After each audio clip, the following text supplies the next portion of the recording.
Gaming. Distraction? Or kinda dope?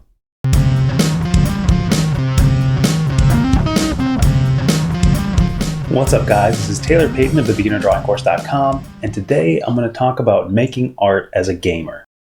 We all love to play games. For many of us, it's why we got into art, next to things like cartoons, anime, books, and comics.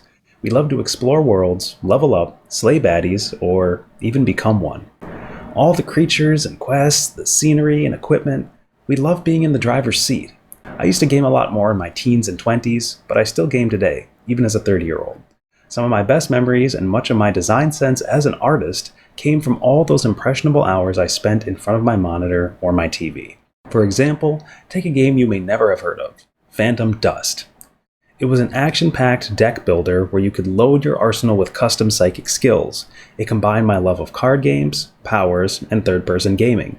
The story was excellent, and the aesthetics and art were really unique. To this day, it remains a cult classic.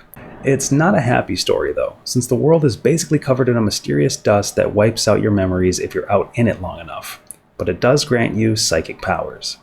A small enclave of people have formed an underground society in this post-apocalyptic setting, and you're tasked with helping them in search parties go on missions in that very dust.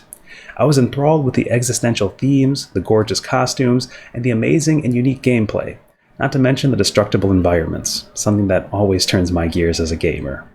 When I didn't have a controller in my hands, I would often sketch out characters or ideas based on all the experiences I was having as a gamer.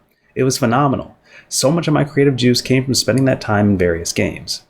I mean, as a kid, I didn't have the skills to fully express myself or my ideas based on the games I was playing.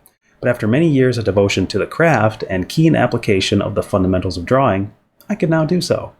I can orbit around those feelings I got from the melancholy and bittersweet storyline in Phantom Dust as I work on this art, and help to imbue those feelings into the pieces, which, to me, is what art is all about. As long as you're not letting all of your time get sucked into a save file, and you're reserving a fair bit of it for drawing, sketching, painting, and creating, I think that a little bit of gaming can be a healthy thing. In the past, I've had to spend long periods away from games to work on my skills when they became a problem or an escape from working hard enough to make a living at art. But since I've solved that problem, I spend about an hour a day or every other day playing games again. It's helped me to let my mind kind of soak up tons of designs and ideas and fuels my emotional wellspring for when I sit down to create. So as a gamer, you could definitely gamify getting better at art. Take the time to plan out a skill tree in regards to your drawing development. Or imagine that you're on a quest to make, the kind of art that you want to make, and you're determined to spend the time and energy that you have to get there. When you're older, you don't want to just reflect back on a ton of save files and characters and something you didn't make. You want to rest knowing that you spent good chunks of your time letting those experiences inform your artwork, and that you spent the time developing your skills and making the stuff that lights you up inside. So don't be afraid to spend some time in your favorite games, or reflect back fondly on the time that you did or do spend. Just be sure to create that same sense of adventure, progress, and discovery in your artistic journey as well. Every lesson is another level completed, every piece or sketch a new save file that you can continue to work on. If you're lost, I have courses on anatomy, drawing basics, and characters that will help you have some structure and assignments you can work on to kickstart your learning journey again.